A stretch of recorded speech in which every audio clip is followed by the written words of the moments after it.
bonjour. Oh bah oui, c'est l'heure, donc... j'ai pas ah oui, il est off. Alors ça y est, il va être on. Alors, encore une fois, bonjour chers amis pour cette rencontre dans le cadre de notre semaine thérésienne. Alors ce matin, hier nous avons parcouru un petit peu un espace assez large qui englobait la pensée de la doctrine sociale pour bien, comment dire, poser les fondations d'une année de la miséricorde sur un champ vaste. Aujourd'hui, nous allons écouter deux témoins, plus particulièrement, un homme et une femme. Ce matin, donc, il s'agit de notre frère et père Patrick Lemoine, membre de l'Institut séculier Notre-Dame de Vie, vice-recteur de la basilique. Il est maintenant l'un des plus anciens habitants de ces lieux, et il vient d'entrer dans disons dans l'âge de la sagesse, puisqu'il vient de traverser les 70 premières années de sa vie. Donc voilà, donc c'est plein de sagesse. Il va nous parler alors du père Marie-Eugène de l'Enfant Jésus, frère Marie-Eugène de l'Enfant Jésus, un frère carme. C'est pour ça que c'est avec plaisir que je prends la parole pour lui ouvrir la parole. Frère carme, donc, qui a marqué très profondément l'ordre des Carmes des Chaux au XXe siècle. Et vous allez vous en rendre compte certainement grâce à l'exposé de Patrick. Un grand rôle dans l'ordre et puis un rôle également important dans le service de la petite Thérèse.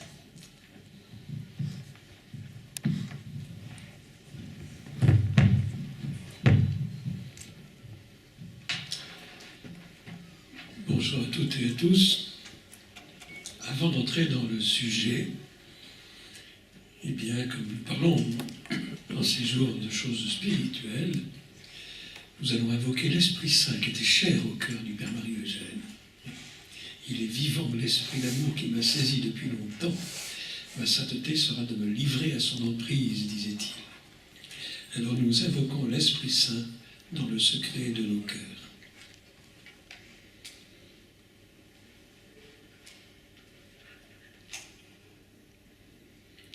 Confions-nous à la Vierge Marie. Je vous salue, Marie, pleine de grâce. Le Seigneur est avec vous. Vous êtes bénie entre toutes les femmes, et Jésus, le fruit de vos entrailles, est béni. Sainte Marie, Mère de Dieu, priez pour nous pauvres pécheurs, maintenant et à l'heure de notre mort. Amen. Sainte Thérèse de l'Enfant Jésus de la Sainte Face, priez pour nous. Saint Louis et Zélie Martin, priez pour nous.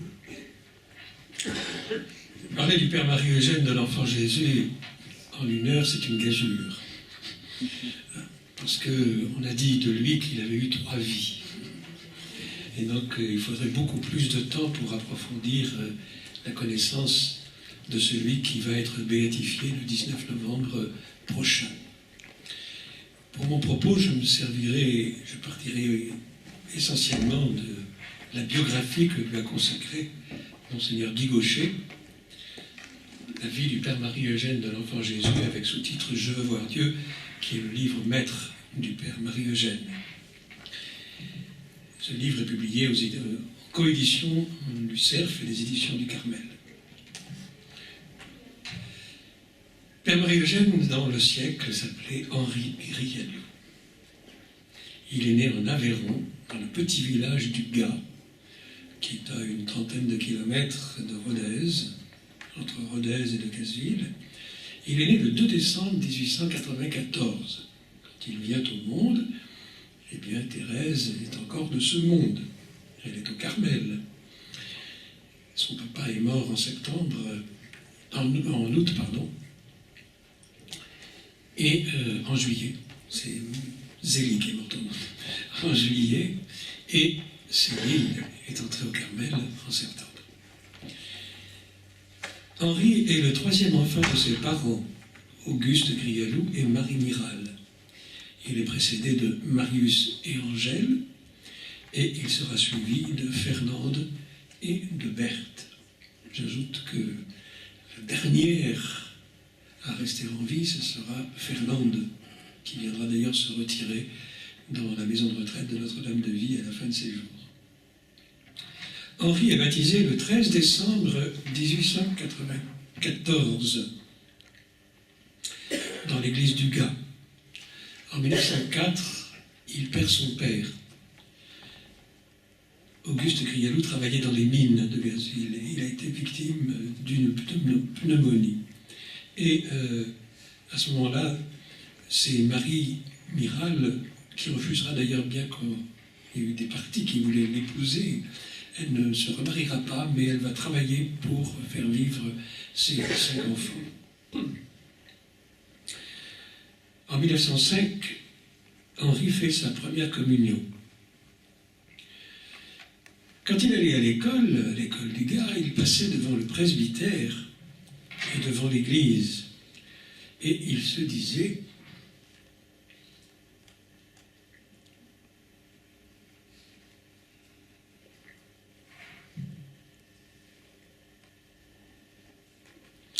je montais souvent par le chemin qui conduisait au presbytère et m'asseyais sur le mur, et là je regardais. C'est ainsi que je me décidais à être prêtre. Donc c'est tout jeune qu'il a senti l'appel au sacerdoce. Seulement, il sait que sa maman aura du mal à payer la pension du séminaire. Et voilà que des pères du Saint-Esprit, de la congrégation du Saint-Esprit, proposent de former gratuitement des vocations des futurs prêtres. Mais pour cela, eh bien, il faut aller en Italie, dans la ville de Suse.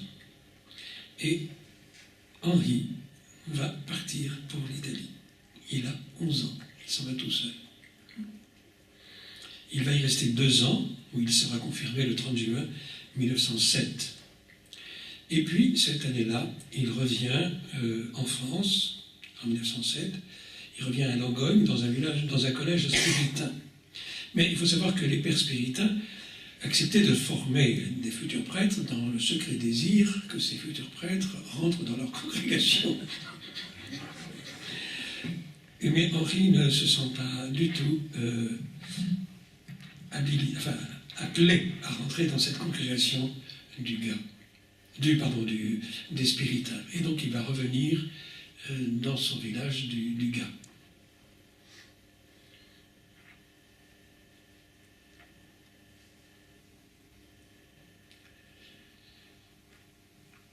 En 1908, il va écrire à un prêtre: « Mon unique but a toujours été de me faire prêtre.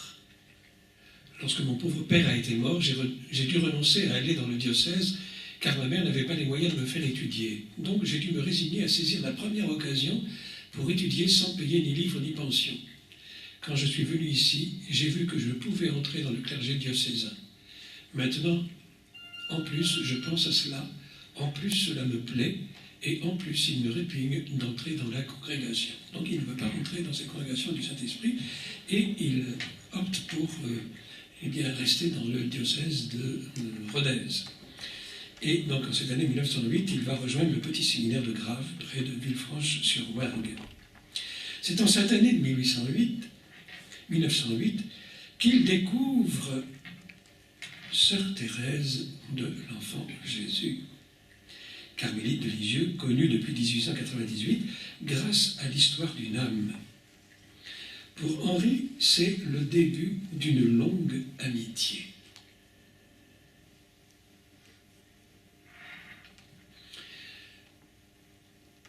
Plus tard, il racontera: « Elle voulait m'attraper. En 1908 ou 1909, on m'avait donné une brochure de rien du tout, La Petite Vie. Je me mis à la lire et j'ai été attrapé complètement. » Il dira plus tard: « Je l'étudie depuis 1908. » Et à un de ses confrère de séminaire, qui partira d'ailleurs pour le diocèse d'Auch, Gabriel Saint-Hilaire, il dira bien plus tard: il fait si bon en effet travailler seul devant le crucifix et l'image de sœur Thérèse de l'Enfant Jésus. À ce propos, laisse-moi te demander si tu connais sœur Thérèse de l'Enfant Jésus, la petite carmélite de Lisieux. Je trouve sa vie écrite par elle-même admirable. Aucun livre n'a jamais fait tant d'impression sur moi que celui-là. Je l'ai lu plusieurs fois et j'en ai acheté un exemplaire pour pouvoir le relire souvent. Je ne trouve pas de mots pour exprimer les impressions qu'il fait sur moi. C'est admirable. D'ailleurs, je ne suis pas le seul à éprouver ces sentiments. J'en connais d'autres qui les ont aussi, et le succès prodigieux qu'a cette petite sœur en témoigne. Tu dois probablement savoir tout cela et connaître la vie de cette sainte qui va être bientôt béatifiée. Donc il écrit cela en 1922-23. Les miracles qu'elle fait se chiffrent par centaines, guérisons, conversions, etc. Et donc il va inviter son ami Gabriel à lire Thérèse et à se laisser saisir par elle. À propos de Thérèse, il écrira bien plus tard dans son livre « Maître, je veux voir Dieu », « Il nous paraît que nous l'avons connue tellement nous réagissons et parlons comme elle. C'est une jeune maîtresse qui s'assied près de nous pour nous conter ses expériences. » Et donc toute sa vie sera marquée par cette rencontre avec Thérèse.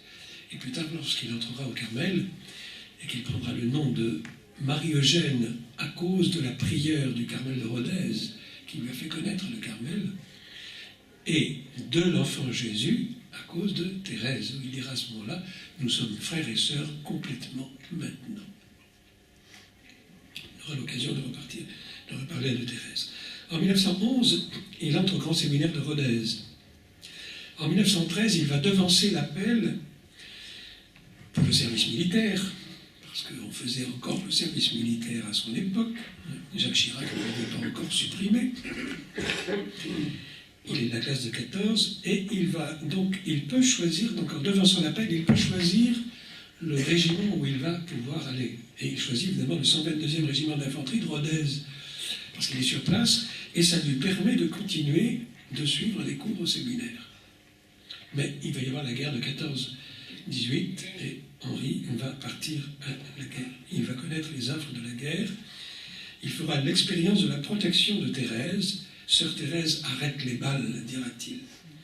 Il fera mettre d'ailleurs, quand il sera officier, il fera mettre dans le pactage des hommes de sa section un exemplaire de La Rose effeuillée, qui est la version de poche de l'histoire d'une âme. Ça n'empêchera pas Henri d'être blessé, de recevoir une blessure, une balle qui lui traversera le nez. Et d'ailleurs, il portera toujours la marque sur son nez du passage de la balle. En 1919, il revient au séminaire et il dit, comme il dira, « J'opte pour le prêtre à fond. » Évidemment, ce n'est plus un jeune homme, il a 28 ans à ce moment-là, mais ce n'est plus un jeune homme, c'est un homme mûri, vraiment mûri par ces 4 ans passés, ces 4 ans de guerre.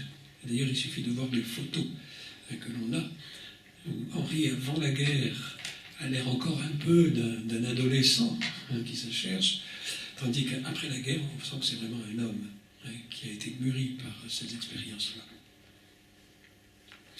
En 1920, il y a un grand événement. Dans la nuit du 13 au 14 décembre, il va être saisi d'une manière absolument absolue en se disant « Dieu me veut au Carmel ». C'est-à-dire qu'on lui avait donné une petite vie de Saint-Jean de la Croix, une sœur du Carmel. Une petite vie d'ailleurs, comme il dira plus tard, insipide. Et c'est en lisant Saint-Jean de la Croix qu'il va être saisi. Dans la nuit du 13 au 14 décembre. Or, le 14 décembre, c'est la fête de Saint-Jean de la Croix. C'est la nuit du 13 au 14 où il est mort. À son époque, il était fêté le 24 novembre. Il croit devenir fou. Et de fait, son père spirituel dira « Oui, en fait, vous êtes fou. » Mais ça va grandir dans son cœur, et pour lui, il est absolument, enfin, il est certain que Dieu le veut au Carmel. Ce qui ne va pas aller sans difficulté.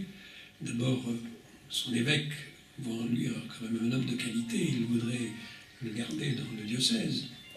Et puis surtout l'opposition de sa mère. Sa mère ne veut pas entendre parler d'une vocation au Carmel. Elle s'y opposera dramatiquement. Parce que pour elle, elle ne connaissait que les carmélites et elle n'imaginait pas son ricou, c'était le diminutif qu'on donnait à Henri, enfermé derrière des grilles. Et surtout, elle espérait que Henri, devenu prêtre, elle pourrait aller dans ses vieux jours, et bien tenir son presbytère.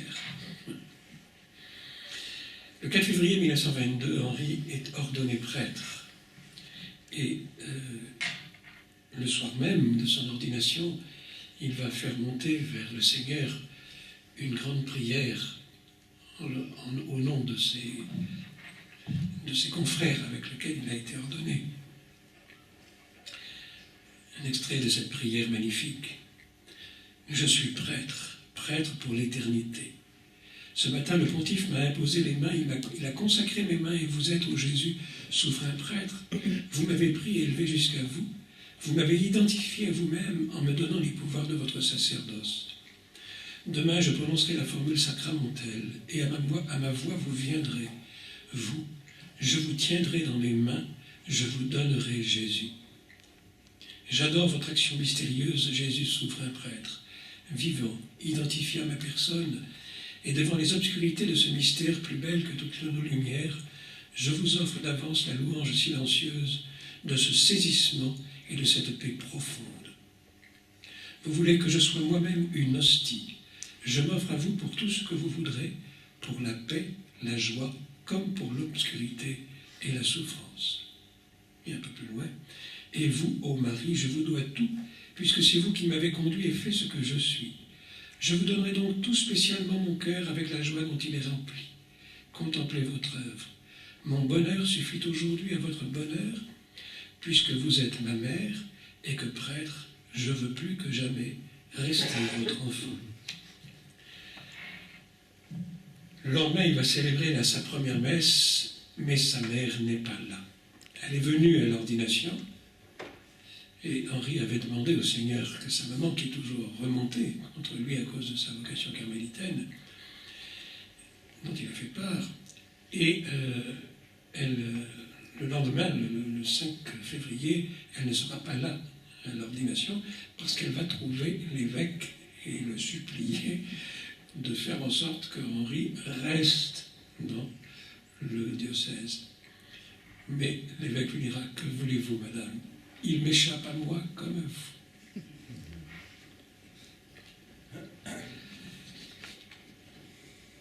Le 13, quelques jours donc plus tard, il quitte les siens sans rien dire, malgré le drame que cela provoque chez sa mère, qui lui avait dit « Tu n'auras pas passé le pont de Cap-de-Nac que je me serais donné la mort. » Donc elle menace de se suicider. Mais Henri part quand même, parce qu'il est certain de cette vocation, que c'est l'appel de Jésus, et il confie sa mère à Jésus. Évidemment, elle ne se donnera pas la mort. Il va se réfugier, il va partir chez un ami prêtre à Bord, qui est un petit village de l'Aveyron, et là il enverra une lettre magnifique à sa mère. Ma bonne maman, offre-moi, tu m'as offert au Seigneur, et bien continue de m'offrir, etc.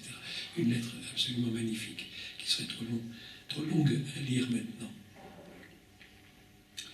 Le Père Lécher en a mis des extraits dans son livre. Et le 24, eh bien, il entre au noviciat des Carmes à Avon, près de Fontainebleau. Il y prendra l'habit le 10 mars et portera désormais le nom de frère Marie-Eugène de l'Enfant Jésus. Et c'est là qu'il découvre l'oraison, le cœur à cœur avec le bon Dieu. Et il écrira dans une lettre aux séminaristes de Rodez et ses anciens confrères.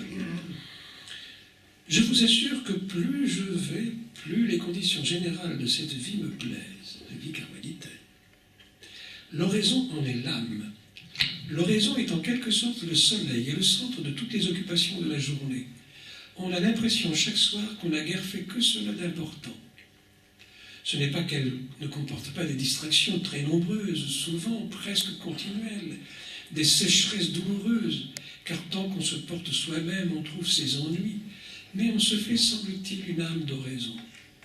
L'oraison est ma grande consolation ici et me fait oublier tout le reste. Donc il va découvrir l'oraison, il va s'y donner.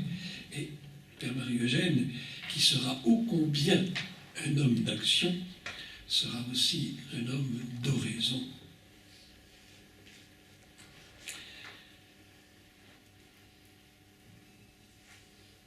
En 23, donc l'année suivante, le 11 mars, il fait sa profession simple. Le 29 avril de cette même année, Thérèse est béatifiée, et c'est un jour de grande joie pour le Père Marie-Eugène. Il écrit à l'un de ses amis « Notre joie est bien grande. Personnellement, j'ai l'impression que c'est un des plus beaux jours de ma vie. C'est la réalisation de désirs très anciens et très profonds. Cette glorification de la petite sœur Thérèse est la forme sous laquelle je conçois le mieux la glorification de Jésus lui-même. La mission de la petite bienheureuse est une effusion de l'amour divin dans les âmes sous la forme que le bon Dieu désire pour notre époque, me semble-t-il. » En 24, il est nommé au couvent des Carmes de Lille et il va travailler à la revue Carmel. Il pêchera aussi plusieurs triduums en l'honneur de la nouvelle bienheureuse. En 1925, le 17 mai, Thérèse est canonisée et le Père Marie-Eugène prêchera 8 triduums en l'honneur de la nouvelle sainte. En 1926, le 11 mars, il fait profession solennelle et l'après-midi, sa sœur Berthe, donc la dernière enfant, avec laquelle il est lié particulièrement, et Berthe l'a soutenu dans sa vocation, non seulement comme prêtre, mais aussi comme carme. Et Berthe sent les mêmes aspirations que son frère. Entre Henri et Berthe, quelque chose d'analogue de ce qu'il y avait entre Thérèse et Céline. Et cette même année 1926, Berthe est reçue dans le tiers-ordre carmélitain, où elle prend le même nom de son frère, Marie-Eugène de l'Enfant Jésus. C'est en cette année 1926 qu'il va découvrir une petite sainte, Sainte Émérantienne.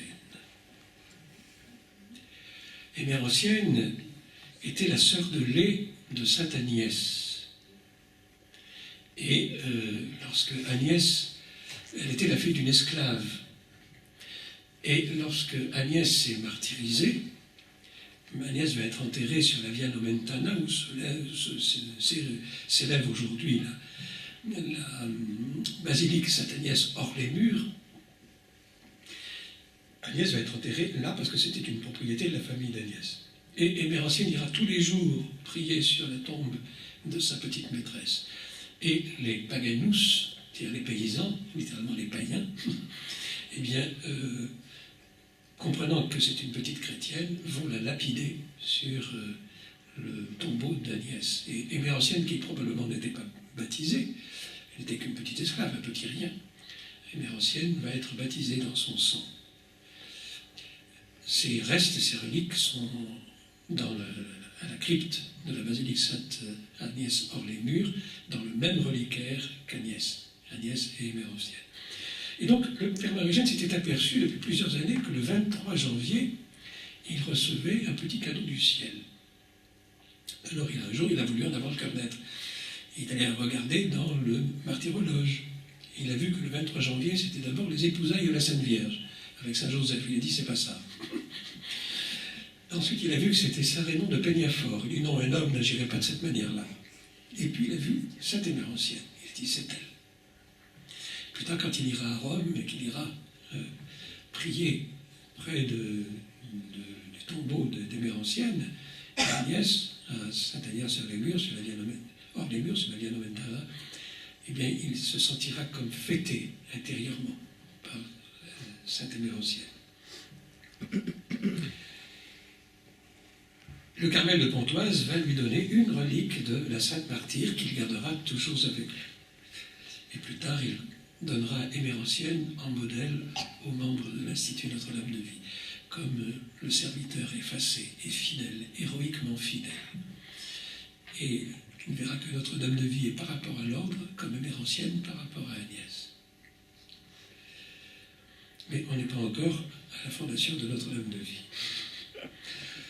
En 1927, il prêche un triduum au Carmel de Beaune.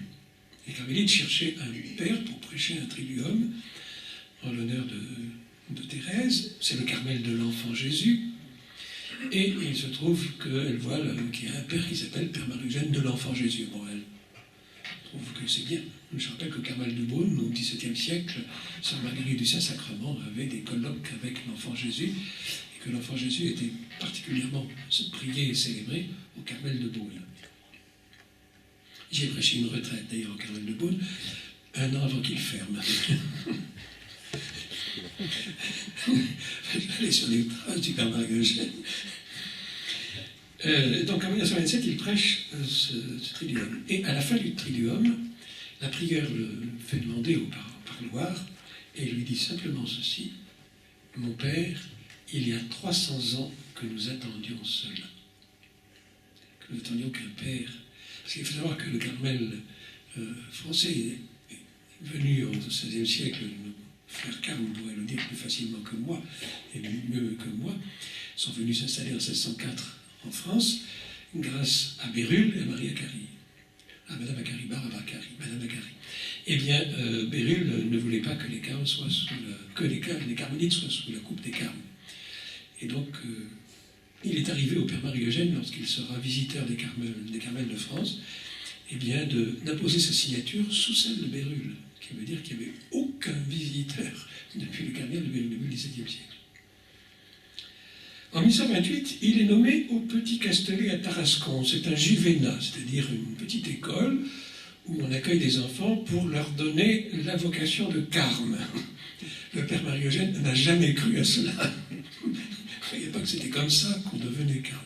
Mais enfin, il accepte parce que la patente qui lui demande de venir prendre la direction du Petit Castellet lui arrive le 14 août, la veille du 15, de la fête de la Sainte Vierge. Il dit, c'est la Sainte Vierge qui m'envoie ça, c'est sans doute pour quelque chose, je ne sais pas quoi, mais je ne peux pas refuser puisque c'est la Vierge Marie qui me demande d'y aller. Et il était certain qu'il allait là-bas pour autre chose que pour ce petit juvénat. Et il avait raison. Car voici qu'en 1929, donc un an plus tard, il va rencontrer 3 jeunes femmes qui viennent à lui. Marie Pilat, Germaine Romu et Jeanne Grosset, qui sont directrices du cours Notre-Dame de France, à Marseille. Ces femmes sont assoiffées d'absolu, elles désirent se consacrer à Dieu dans l'esprit du Carmel. Et elles étaient allées faire une retraite, justement, au Carmel de Beaune. Et la prière, Mme Marie-Louise, leur avait dit, eh bien, allez donc voir le Père Marie-Eugène, il est au Petit Castellet, c'est pas loin, Tarascon, c'est pas loin de Marseille. Et quand elles vont arriver, le Père Marie-Eugène va leur dire, je vous attendais. Car depuis longtemps, il dira d'ailleurs qu'il avait l'âme pleine d'enfants, il était persuadé que le Carmel, qui est un esprit, qui est le double esprit d'Élie, un vivit dominus, l'esprit de contemplation, il est vivant de Dieu devant qui je me tiens, et un esprit d'apostolat, d'action, zélo zélatus, je brûle de zèle pour le Seigneur Dieu des armées. Et donc l'esprit du Carmel pouvait être vécu non seulement par les carmélites et les pères Carmes, et le Père Marie-Eugène restera toujours Carme, il n'a jamais été membre de Notre-Dame de Vie.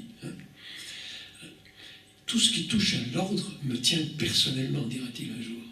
Je suis Carme jusqu'au bout des ongles, dira-t-il. Et donc il était persuadé que cet esprit pouvait être vécu aussi par des consacrés, des âmes consacrées, mais qui vivent cet esprit en plein monde et en exerçant leur profession. En l'occurrence, pour ces 3 jeunes femmes, c'était des enseignantes. Il va, à ce moment-là, commencer à donner des cours sur l'eau d'oraison au Collège Notre-Dame de France, à Marseille. Et puis, il va les intégrer au tiers-ordre du Carmel.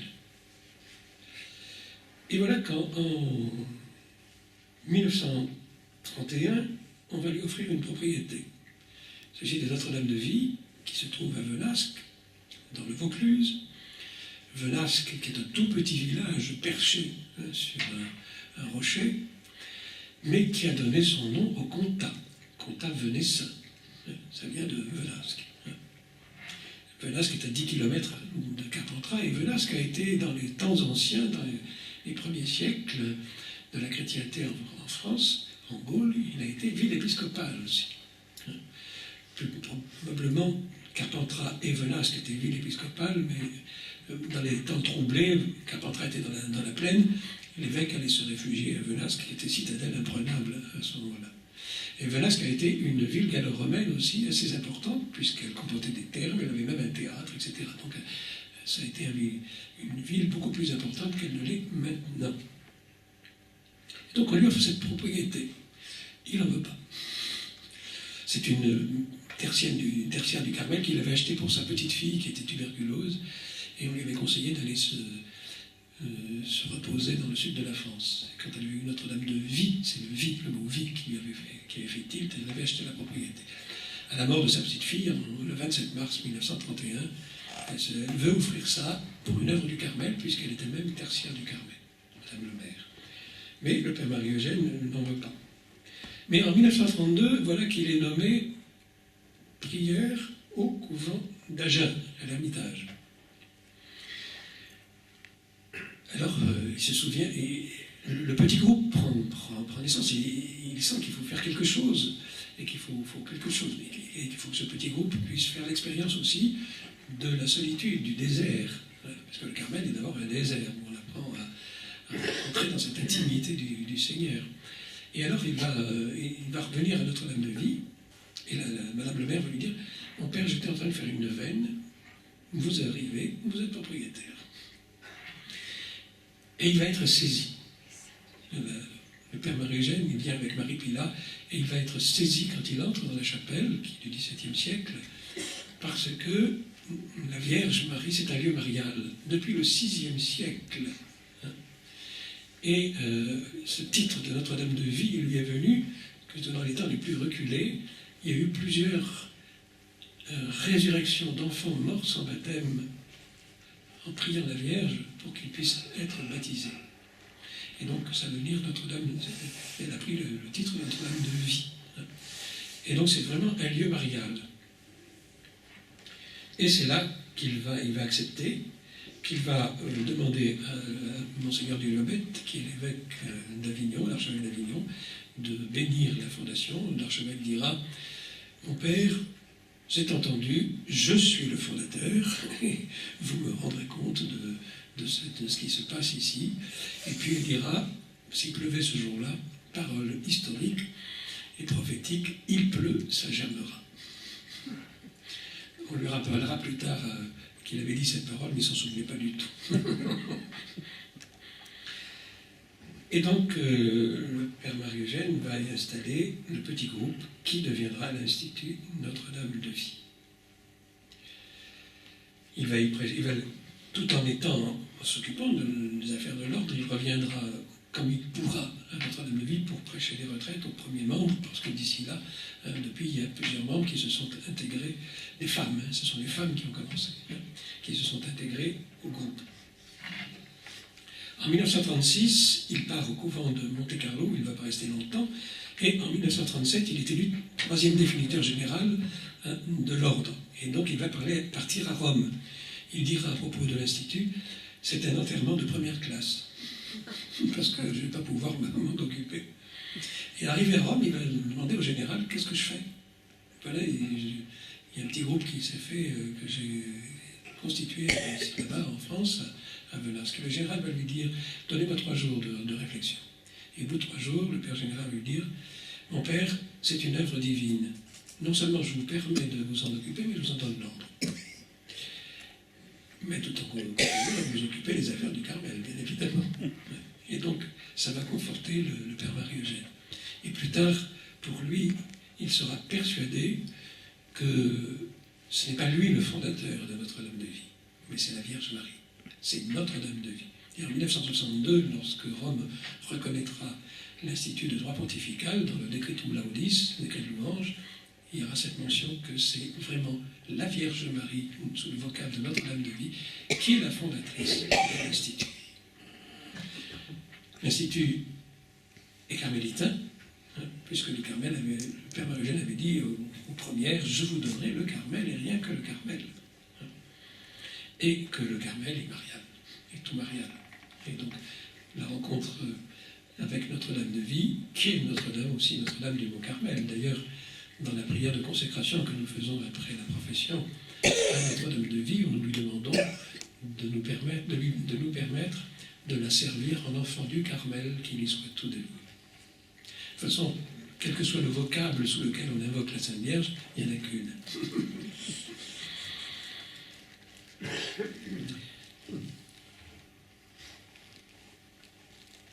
Au mois de juin 1937, il revient en France à Lisieux et il participe à l'inauguration de la basilique avec le cardinal Pacelli, futur Pie XII. En août, il est à Venasque et prêche la retraite sur la miséricorde. Je dirais quelques paroles du Père Marie-Eugène à la fin sur la miséricorde, parce qu'on est quand même dans l'année de la miséricorde. Le 24 août, l'Institut est érigé en fraternité séculière du tiers-ordre. Je vois que le temps passe, il faut que j'aille un peu plus vite. En 1937, le Père Marie-Eugène est délégué du Père Général pour la visite canonique des couvents du Carmel en Palestine. Mais en septembre, c'est le début de la Seconde Guerre mondiale, et Henri est mobilisé. Il est capitaine en avril 40. Il viendra d'ailleurs à Lisieux pendant cette période, et il y a une photo où on le voit devant le Carmel en officier, avec son uniforme. Mais il est démobilisé après l'armistice de 40, mais il ne peut pas retourner à Rome, parce que l'Italie est alliée à l'Allemagne. Donc nous sommes en guerre contre l'Italie.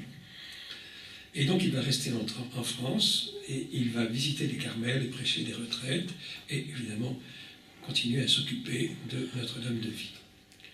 En 1945, paraît aux éditions du Carmel son petit ouvrage « Les oraisons des débutants ». Il regagne Rome en 1947 et reprend sa tâche de définiteur. Le 15 août 1945, Notre-Dame de Vie est érigée en pieuse union et Marie Pilat est élue supérieure. Elle le restera quasiment jusqu'à sa mort, en 1974. En 1947, le pape Pie XII reconnaît les instituts séculiers avec la constitution Provida Mater Ecclesia. Et le Père Marie-Eugène, qui ne savait pas trop encore ce que pouvait être ce petit groupe, eh bien, pour lui, ça fait tilt dans son esprit, l'Institut Notre-Dame. Enfin, ce petit groupe, qui prendra le nom de Notre-Dame de Vie, le nom de la Vierge, eh bien, est un institut séculier, parce que nous sommes séculiers, nous sommes appelés à être dans le siècle, témoins du Dieu vivant, consacrés à Dieu, vivre l'intimité avec Dieu par l'oraison, pour être témoins du Dieu vivant dans le monde, et surtout dans les milieux gagnés par l'apostasie des masses. Ça, c'est quelque chose qui était la hantise du Père Marie-Eugène, de voir cette apostasie des masses, et comment il voulait envoyer les membres de l'Institut dans les milieux les moins chrétiens, justement, pour être témoins du Dieu vivant, comme le levain dans la pâte, dans ces milieux-là. Le 10 mars 1947, l'Institut est agrégé à l'ordre des Carmes. Donc c'est vraiment une œuvre du Carmel. Cette année 47, le Père Marie-Eugène est délégué du Père Général au Congrès thérésien de l'Institut catholique de Paris pour le 50e anniversaire de l'entrée de la vie de Sainte Thérèse de l'Enfant Jésus. Il donnera une conférence de clôture qui est magnifique, Sainte Thérèse de l'Enfant Jésus, docteur de la vie mystique, et qui est publiée dans ce petit livre, Ton amour a grandi avec moi, avec 2 autres conférences sur Thérèse. Père Marie-Eugène a beaucoup parlé. Il conclura d'ailleurs cette conférence en disant qu'en nous découvrant le brasier vivant de la miséricorde divine qui cherche à se répandre, à répandre ses flammes et qui trouve sa joie à se donner et se plaint seulement à ne pas trouver d'âme qui consente à se laisser consumer, Sainte Thérèse de l'Enfant Jésus nous montre la volonté sanctificatrice de Dieu, sa réalité ardente et efficace. Il dira aussi, au seuil de ce monde nouveau qui s'annonce plus grand et plus puissant que les précédents parce qu'il embrasse et a conquis l'univers plus tourmenté et plus divisé, Dieu a placé Thérèse de l'Enfant Jésus pour révéler et faire aimer l'amour, pour organiser une légion innombrable de petites âmes ayant expérimenté l'amour, est capable d'emmener les rudes combats. Et il dira qu'il faut affirmer que Thérèse sera, et déjà parmi les grands maîtres spirituels de l'Église, parmi les plus puissants conducteurs d'âme de tous les temps. Je vous renvoie à sa conférence, ce serait tout. Dans son livre « Je veux voir Dieu », d'ailleurs, il donnera comme antidote au mal moderne qu'il définit comme l'individualisme orgueilleux, dont il fait remonter la source d'abord au libre arbitre protestant et ensuite à la Révolution française.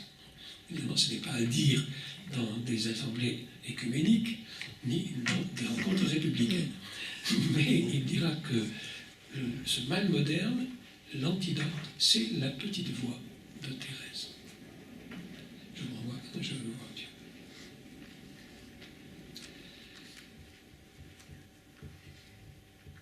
Cette même année 1947, il rencontre un groupe de jeunes hommes de Bordeaux qui veulent aussi se consacrer dans l'esprit du Carmel et surtout l'esprit de Thérèse, qui avait été constitué par un prêtre. À la mort de ce prêtre, le prêtre qui lui a succédé ne se sentait pas l'âme d'accompagner ce groupe, et il avait entendu parler du Père Marie-Eugène, et donc il va les mettre en présence du Père Marie-Eugène, et ça deviendra, ce petit groupe deviendra la future branche masculine de Notre-Dame de Vie. Ce que le Père Marie-Eugène avait commencé avec des femmes, il va le continuer avec des hommes. En novembre de cette année 47, il ira en voyage au Proche-Orient. En 48, il est nommé visiteur apostolique des Carmélites de France, et il visitera 142 Carmels. Le 24 août, Notre-Dame de Vie devient institut séculier de droit diocésain. En 49, paraît « Je veux voir Dieu », la première partie qui s'intitule « Je veux voir Dieu » et la seconde partie qui s'intitule « Je suis fille de l'Église », une parole de Sainte Thérèse d'Avila, paraîtra en 51. Plus tard, le « Je veux voir Dieu » sera en un seul volume. Ça, c'est la dernière édition. Donc, je vous avoue, je me sers assez peu, je prends l'édition précédente, parce que je ne suis plus à l'aise, j'ai déjà tout souligné, tous les passages. Donc, pour travailler, j'utilise l'édition précédente. Mais le texte est le même, bien évidemment. Mon Dieu, j'ai plus qu'un quart d'heure. J'avance. En 54, il sera nommé, il deviendra vicaire général de l'ordre au décès du Père Silverio, après le décès du Père général. En juillet, il viendra participer à la consécration de la basilique de Lisieux. En décembre, il partira aux Philippines, et le 25, il célébrera la messe de fondation de Notre-Dame de Vie aux Philippines. 54, c'est la première fondation de l'Institut aux Philippines.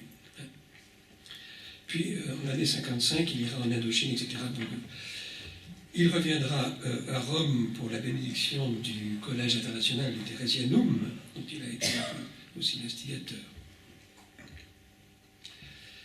En 55, le 26 octobre, il visitera le Carmel de Lisieux. J'ajoute que le Père Marie-Eugène est venu plusieurs fois au Carmel de Lisieux et qu'il a connu les sœurs de Thérèse, Marie, Pauline et Céline. Et il va charger, à ce moment-là, le Père François de Sainte-Marie de publier les manuscrits autobiographiques de Thérèse dans les textes authentiques. Et il écrira, en cette année 47, en l'année 47, il avait écrit à Mère Agnès «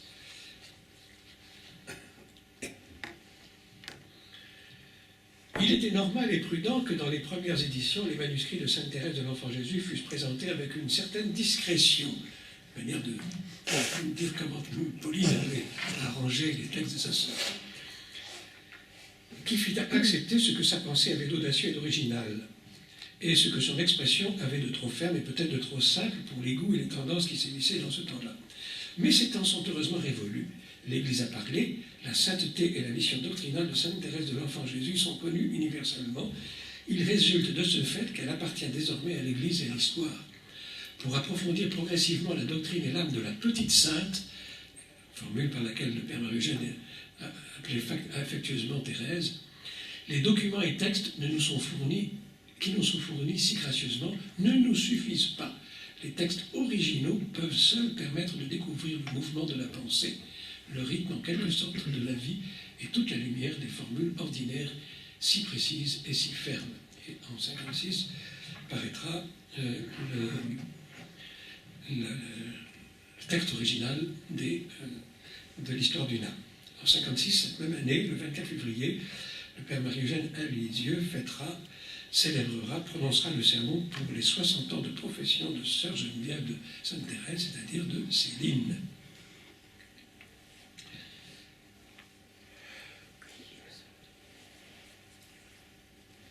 En 1957, le père Marie-Eugène va visiter deux maisons qui lui sont offertes pour Notre-Dame de Vie, l'abbaye Sainte-Mère de Blangy, d'une part, dans le Pas-de-Calais, et Weisendorf, près de Bamberg, en Bavière. Et ces deux maisons qu'il acceptera deviendront des maisons, la Notre-Dame de Vie du Nord à Blangy, et la Notre-Dame de Vie d'Allemagne à Weisendorf, qui plus tard prendra le nom de maison Edith Stein. En 1957, il institue, le lundi de Pâques, la fête de Notre-Dame de Vie, pour se réjouir avec la Sainte Vierge de la résurrection de son fils. En 1958, sa sœur Berthe, qui était entrée dans l'Institut en 1939, si mes souvenirs sont exacts, Berthe meurt le 2 janvier. Et le père Marie-Eugène, qui sera vraiment atteint à ce moment-là, il dira que c'est comme un coup de canif dans le cœur. Pour lui, il dira c'est un coup de la miséricorde. Et il confiera à Berthe l'extension de l'Institut. J'ai donné l'enseignement, elle l'a appliqué, elle l'a vécu. Et il dira même, si un jour quelqu'un doit être canonisé dans l'Institut, ce sera Berthe. On n'en est pas encore là. Je n'ai pas beaucoup parlé de Berthe, mais on ne peut pas tout dire. Comme disait Coëlette il y a quelques jours, tout discours est fatigant, on ne peut pas tout dire.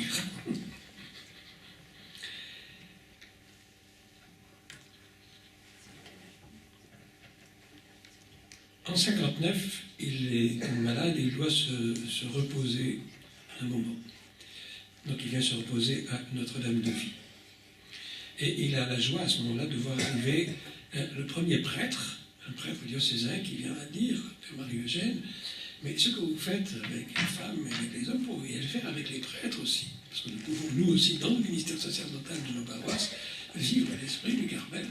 Et ça sera le début de ce qui deviendra plus tard la branche sacerdotale de Notre-Dame de Vie. Je passe, il y aura les fondations du Carmel, du Canada, les fondations du Mexique. Et puis, en 1962,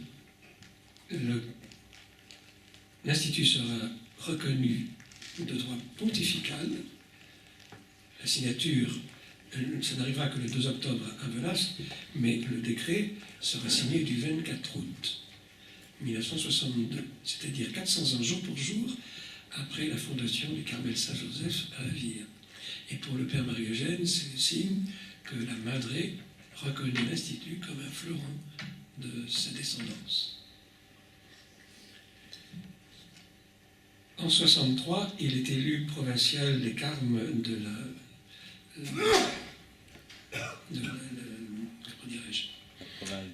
la province, voilà, je cherchais le mot, merci, de la province d'Avignon-Aquitaine. Il y restera jusqu'à sa mort en 1967. En 1965, il fait une pneumonie et on craint pour sa vie. Et là, il va donner à l'Institut une sorte de testament spirituel. Je vais prendre le livre du Père Gaucher, au moins un extrait. Tout le monde a remarqué probablement, quand je parle de l'Esprit Saint ordinairement, je m'enflamme assez facilement. Je l'appelle mon ami. Et je crois que j'ai des raisons pour cela. Toute ma vie a été un petit peu basée là-dessus, sur la connaissance, sur la découverte de l'Esprit Saint. Je puis vous dire cela. Au début de ma vie religieuse, évidemment, je crois avoir été saisi par l'Esprit Saint, puis en plusieurs circonstances, d'une façon vigoureuse et d'une façon absolument certaine. Et plus loin, il va dire « Je veux demander pour vous l'Esprit Saint. Voici le testament que je vous laisse, que l'Esprit Saint descende sur vous, que vous puissiez tous dire le plus tôt possible que l'Esprit Saint est votre ami, que l'Esprit Saint est votre lumière, que l'Esprit Saint est votre maître. » Eugène dira volontiers que, selon le tempérament, les âmes s'attachent plus ou moins à l'une des personnes de la Trinité. Il dira, Thérèse s'est attachée à la personne du Seigneur Jésus, eh bien il me semble que moi, c'est à la personne de l'Esprit Saint. Et il vivra évidemment très profondément de cette relation particulière à l'Esprit Saint.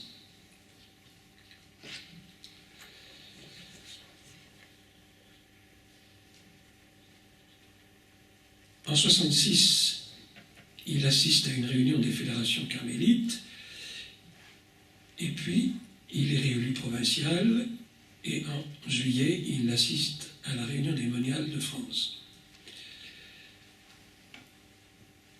En octobre, il fait sa retraite personnelle, puis multiplie ses activités auprès des carmélites. Il fait plusieurs voyages. Mais en décembre, il est hospitalisé. Et 1967, qui est la dernière année de sa vie, il sera opéré en février. En mars, il revient à Notre-Dame-de-Vie, très affaibli, très fatigué. Et c'est le lundi de Pâques, le jour de la fête de Notre-Dame-de-Vie, le 27 mars, qu'il entre dans la vie, qu'il meurt. Le Père Marie-Eugène est inhumé le 30 mars, et jusqu'à présent, il reposait dans le chœur de la chapelle Notre-Dame-de-Vie. Sa cause de béatification a été ouverte en 1985. En l'an 2000, plutôt en 2011, le pape Benoît XVI a signé le décret des vertus héroïques, c'est-à-dire qu'il l'a reconnu comme vénérable. Et il sera béatifié le 19 novembre prochain. Et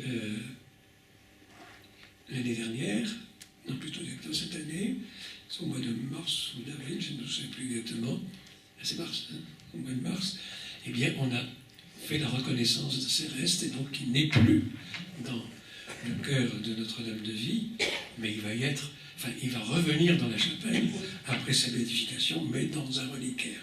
Il sera installé dans la chapelle Notre-Dame-de-Vie.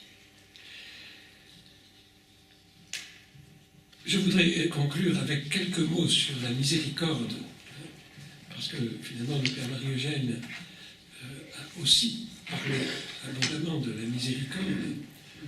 Il a été saisi par la miséricorde. Alors, par exemple,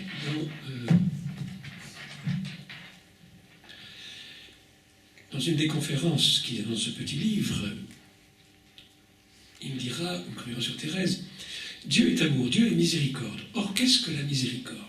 C'est l'amour de Dieu qui se donne au-delà de toutes les exigences et de tous les droits. Le Concile de Trente nous dit que Dieu distribue ses dons de deux façons. Par justice, c'est-à-dire en récompensant les mérites, et par miséricorde, c'est-à-dire au-delà de tout mérite. Il obéit alors à sa propre nature, car il est amour, bien diffusif, il a besoin de se donner, sa joie est de se donner. Ce qui glorifie et fait plaisir à Dieu, c'est de pouvoir se donner gratuitement. Et il dira, voilà ce que Thérèse a découvert et pourquoi elle s'est offerte à l'amour miséricordieux.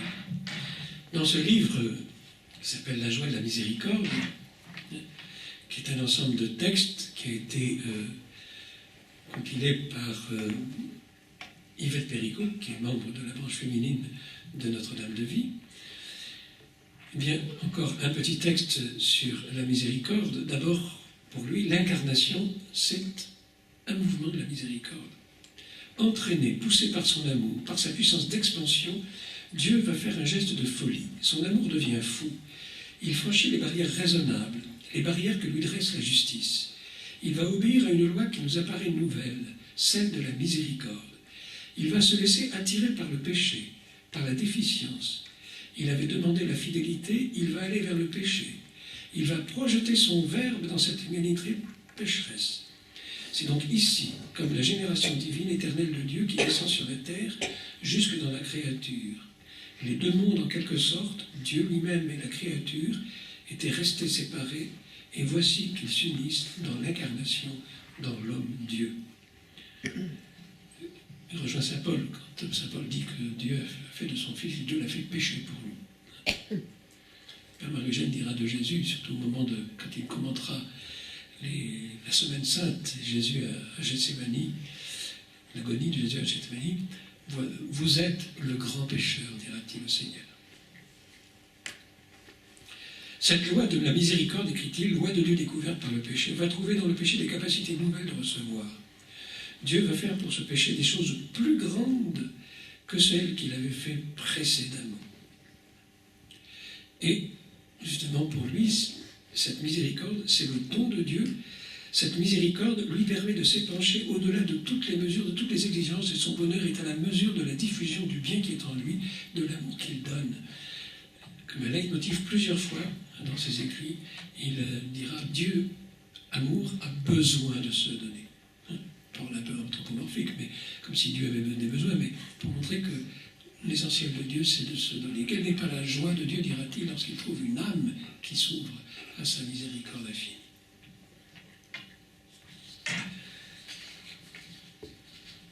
Voilà, bon, c'est très rapide, et très décousu, et très incomplet, parce que, comme je vous dis, une seule conférence ne suffirait pas à pouvoir parler du Père Marie-Eugène. J'ai passé sous silence bien des aspects de sa vie.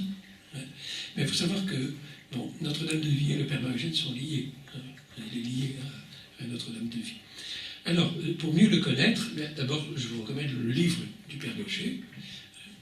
C'est un peu dans la ligne de ce qu'il avait écrit pour Thérèse, de la petite vie, l'histoire d'une vie. Donc, ça permet de connaître le Père Marie-Eugène et Notre-Dame de Vie, évidemment, aussi. D'autant plus que c'est agrémenté par un bon nombre de photographies qui nous permettent de saisir le Père Marie-Eugène. Il est en carme, vous le verrez en carme, et vous le verrez aussi. L'image et la photo est petite, mais en militaire, pendant la guerre, avec la moustache. Il a 25 ans, 26 ans. Il y a aussi, évidemment, Je veux voir Dieu, qui est son livre maître, mais Je veux voir Dieu ne se lit pas comme un roman. On peut dire que chaque chapitre est un livre à part entière. Il a voulu vraiment donner la doctrine du Carmel, et pour chaque chapitre, il relisait intégralement Thérèse d'Avila, Jeanne de la Croix et Thérèse de l'Enfant Jésus. Mais il y apportait aussi ce qu'il vivait lui-même. Donc il y a des parties autobiographiques dans Je veux voir Dieu, de ce que le Père Marie-Eugène a vécu.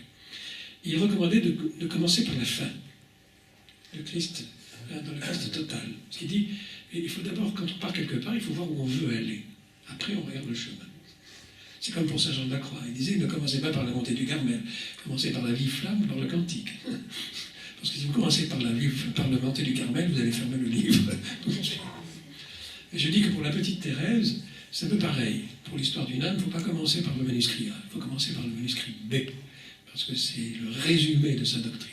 Après, on peut voir ce qu'elle raconte. Donc il y a Je veux voir Dieu. Il y a aussi, je ne l'ai pas ici, mais un petit livre qui est aussi comme un résumé en quelque sorte de Je veux voir Dieu.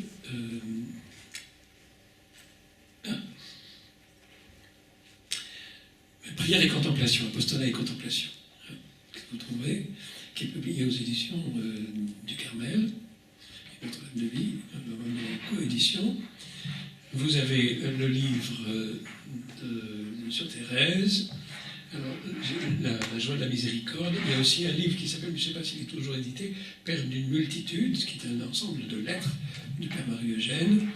Il y a aussi un petit bouquin sur la Vierge Marie toute mère. Et puis d'autres livres qui paraissent au fur et à mesure sur le Père Marie-Eugène. Voilà. Je vais simplement terminer par une prière à la Vierge, justement, du Père Marie-Eugène, à Notre-Dame de Vie, la fin d'une homélie qu'il avait prononcée à Notre-Dame de Vie le jour de Pâques, en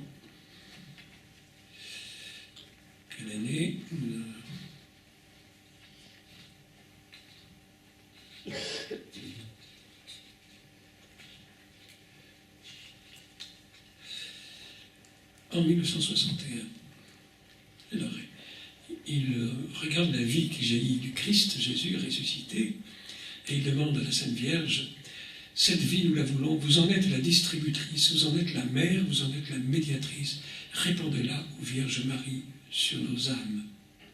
Soyez mère, mère jusqu'au bout, non pas seulement mère de la vie, mère de l'amour, mais mère de la miséricorde, de cette vie qui descend même sur la misère pour la restaurer, pour la raviver, pour la ressusciter. Nous vous le demandons, ô Vierge, écoutez-nous, vous êtes notre mère, nous sommes vos enfants, nous savons que nous serons exaucés. Voilà, avez-vous quelques questions? Oui, je voulais vous demander, est-ce que le père Marie-Eugène a témoigné de la persécution des catholiques au Nord-Vietnam quand il s'est rendu là-bas? Alors là, vous me posez une colle, je n'en sais strictement rien. Mais je n'en ai jamais entendu parler, en tout cas. Est-ce qu'il y a des instituts Notre-Dame-de-Vie actuellement au Vietnam? Non. Il y a l'Institut Notre-Dame-de-Vie se trouve aux Philippines, à Taïwan, au Japon. Il se trouve au Canada, au Mexique.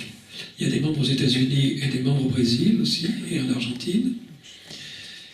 Il se trouve aussi donc en France, il se trouve en Allemagne, il se trouve en Lettonie et en Lituanie et en Pologne. Il y a des membres en Italie, à Rome. Il y a une fondation, enfin un groupe en Espagne aussi. Il y a des membres en Angleterre. Donc on sépare un peu ce qui est une fondation proprement parler de l'Institut, et puis là où il y a des membres. Et nous avons aussi 2 prêtres en Afrique, un au Tchad et un au Burkina Faso. Alors, à propos de l'Institut Notre-Dame-de-Vie, en 1900, donc ça a commencé par la branche féminine, ensuite on a vu comment les hommes sont arrivés, puis ensuite les prêtres, et la branche masculine comme la branche sacerdotale ont d'abord été pieuses unions, comme c'est le processus habituel, pieuses unions, puis droit diocésain, et ensuite droit pontifical. En 1973, le père n'était plus là, mais Marie Pila, la cofondatrice, était toujours là. En 1973, l'Institut a été reconnu par Rome comme un seul institut à 3 branches autonomes. Ce qui veut dire qu'il y a 3 responsables généraux, un par branche. Et c'est le père Marie-Eugène qui voulait. Parce qu'il disait, si on met tout le monde ensemble, c'est les prêtres qui vont diriger, les hommes auront le poste clé, et les femmes se retrouveront à la cuisine. Donc, il voulait que chacun puisse vivre sa grâce particulière et spécifique. Donc c'est non pas 3 instituts, mais 3 branches. Et on insiste. Il n'y a pas 3 instituts, il n'y a qu'un seul institut. Comme dans la Trinité, comme avait dit un bon père. Vous êtes comme dans la Trinité, 3 en 1. Et donc, en 1973, il est reconnu comme institut séculier, unique institut séculier, à 3 branches autonomes. Mais chaque branche a sa spécificité. Est-ce que tu peux parler un peu plus loin du micro? Parce que c'est Un peu trop plus. fort. Tu m'entends pas? Tout pendant que tu as parlé avec le micro, c'était très Ça marchait, oui. Et là, tu as... Et là, oui, parce que ça sature un peu, oui. Ah oui, oui, tu peux pas te poser où tu l'avais mis? Oui, il était. Tu veux que je mette là? D'accord. C'était très bien. Merci, ça. Merci Bernard. Le titre du livre de Monseigneur Gaucher, c'est quoi? Le titre du livre du Père Gaucher, c'est La vie du Père Marie-Eugène de l'Enfant Jésus, et en sous-titre Je veux voir Dieu. Pour rappeler qu'il est l'auteur de Je veux voir Dieu. Y a-t-il d'autres questions? Y a-t-il des jeunes qui rentrent côté féminin? Mais il y a des jeunes qui rentrent, des jeunes de toute nation, qui rentrent à Notre-Dame-de-Vie chaque année. Alors, pour les membres, quand ils rentrent à Notre-Dame-de-Vie... Alors, l'Institut, c'est séculier. Nous ne sommes pas des religieux. Donc, mais on commence par 2 années de formation, pour appeler noviciat, analogue à un noviciat religieux. À Notre-Dame-de-Vie, il y a 2 maisons de formation. Dans le monde, il y a Notre-Dame de Vie. Et puis, il y a les Philippines ont leur propre maison de formation. Mais autrement, tous les membres des autres pays viennent se former à Venasque, à Notre-Dame de Vie. Et de toute façon, même les membres qui sont formés aux Philippines, le Père Marie-Eugène voulait qu'ils viennent à Notre-Dame de Vie. Parce que c'est le lieu source. D'ailleurs, il a dit, je n'aurais pas pu fonder l'Institut ailleurs que là. Et donc, c'est le lieu source auprès de la Sainte Vierge. Et donc, 2 ans de noviciat, et ensuite, au bout de 2 ans, il y a un premier temps de profession, puisque les membres font des vœux, s'engagent, se consacrent à Dieu par les 3 vœux de perfection, obéissance, pauvreté et chasteté. Donc, il y a 2 mandats de 3 ans. On fait d'abord pour 3 ans, puis on renouvelle pour 3 ans, et c'est simplement au bout de 6 ans qu'il y a les vœux perpétuels. Et ensuite, donc après le temps du noviciat, eh bien, les membres repartent.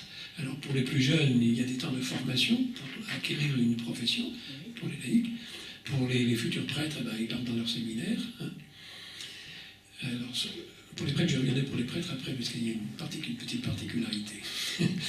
Et puis ensuite, les membres sont envoyés dans leur mission et dans leur profession.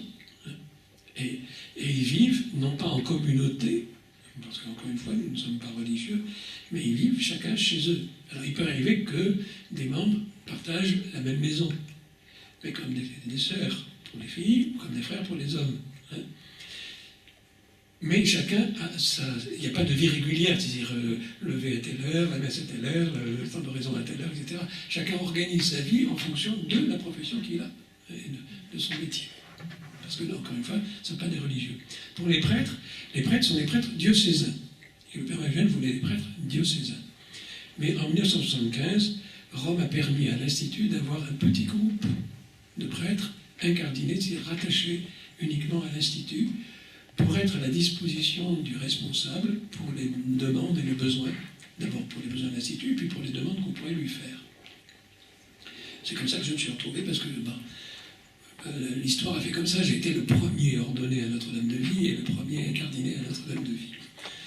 C'est pas parce que c'est moi, mais comme je dis, la Sainte Vierge, elle a pris ce qu'elle avait sous la main. Et donc, et c'est comme ça que moi je me suis retrouvé à Lisieux. Parce que Monseigneur Piquant avait demandé à Notre-Dame de Vie d'envoyer des chapelains, et donc je suis venu avec un confrère ici. Ça a été dit, si j'avais été diocésain, il aurait fallu demander à mon évêque à ce moment-là. Et c'est pas toujours facile pour l'évêque de se séparer de quelqu'un, surtout dans les temps actuels, où, avec la raréfaction des vocations. Mais que l'on soit incardiné dans un diocèse ou qu'on soit incardiné à l'Institut, ça ne change rien quant à l'appartenance à Notre-Dame de Vie. Nous sommes des enfants du Père Marie-Eugène, des enfants de Notre-Dame de Vie.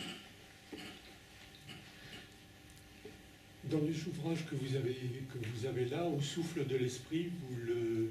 Au souffle de l'esprit, c'est chercher le titre tout à l'heure. Prière, action et contemplation, c'est ça. Merci Raphaël. Je sais que vous avez été marqué par ce livre. Et, alors, c'est du jeu voir Dieu, mais condensé, et surtout, parce que ce sont des conférences orales, qui ont été ensuite transcrites. Et donc, quand il a écrit « Je veux voir Dieu », il s'est appliqué.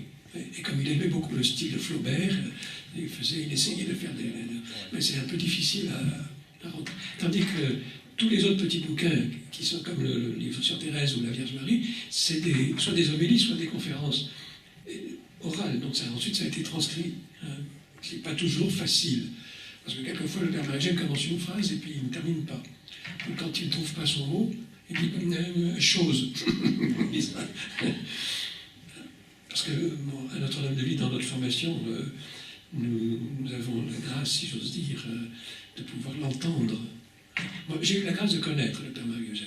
Je l'ai connu en 64, d'abord, c'est la première rencontre en 64, puis je l'ai connu en 65 et 66. Et donc, j'ai même eu la grâce de lui servir la messe à Notre-Dame de Vie 2 fois. C'était impressionnant d'ailleurs quand il célébrait la messe. On sentait l'homme de Dieu. Mais en même temps, le carme, et le carme plein d'amour, plein de miséricorde de Dieu. Surtout dans la dernière année de sa vie, c'était vraiment un père qui était là, un père plein d'amour, père plein de miséricorde. Et donc, qu'est-ce que je sais plus ce que je voulais dire? Ben, c'est vrai. Il y a d'autres questions? Concernant sa béatification, donc il y a eu un miracle pour avoir... Il y a eu un miracle, oui. Un miracle il y a fort longtemps, même si un miracle qui remonte à près de 30 ans maintenant. C'est un petit garçon qui a été guéri, un petit bébé qui venait de naître, qui avait quelques jours. Et c'est sa tante carmélite à Montréal qui a proposé de faire une neuvaine au Père Marie-Eugène pour la guérison de son neveu. Et il a été guéri. Mais ça a pris du temps pour la reconnaissance de ce miracle. Maintenant, le miracle a été quand même reconnu, et donc rien ne s'oppose à la béatification qui aura lieu donc, le 19 novembre. Alors, le programme des fêtes de la béatification, c'est d'abord le 28 novembre, une veillée à Notre-Dame-de-Vie le soir. Le 19 novembre à 11h, la messe de béatification au Parc des Expositions d'Avignon. Le 20 novembre à 14h, la transaltion du reliquaire du Père Marie-Eugène à Notre-Dame-de-Vie. Donc le Père Marie-Eugène revient dans la chapelle Notre-Dame-de-Vie, mais dans son reliquaire. Et le 21 novembre, la première messe en l'honneur du nouveau bienheureux. Mais il faudra voir, Père Recteur, que nous puissions dire une messe du nouveau bienheureux après ici à Lisieux, puisqu'il est tellement lié à Thérèse. Voilà. Bien, merci Patrick. Alors nous aurons la joie de célébrer le bienheureux, une fois qu'il le sera officiellement. Et puis nous aurons aussi la joie de poursuivre notre parcours des conférences. Cet après-midi, nous vous donnons rendez-vous à 14h30. C'est sœur Laurence Couralet, la supérieure générale des Oblates de Sainte-Thérèse, qui viendra nous partager l'expérience, à travers aussi les écrits de leur fondateur, de cette offrande quotidienne à l'amour miséricordieux. Et ce sera une voix féminine qui souvent manque, alors que c'est bien une femme qui explique notre présence ici. Et depuis Thérèse d'Avila, c'est les femmes qui commencent au Carmel. Notre-Dame-de-Vie a commencé avec les femmes. Donc, vive les femmes. Voilà. Et à 20h30 ce soir, je chanterai le poème de Thérèse dans la chapelle du Carmel, oui. Là où Thérèse les a composés.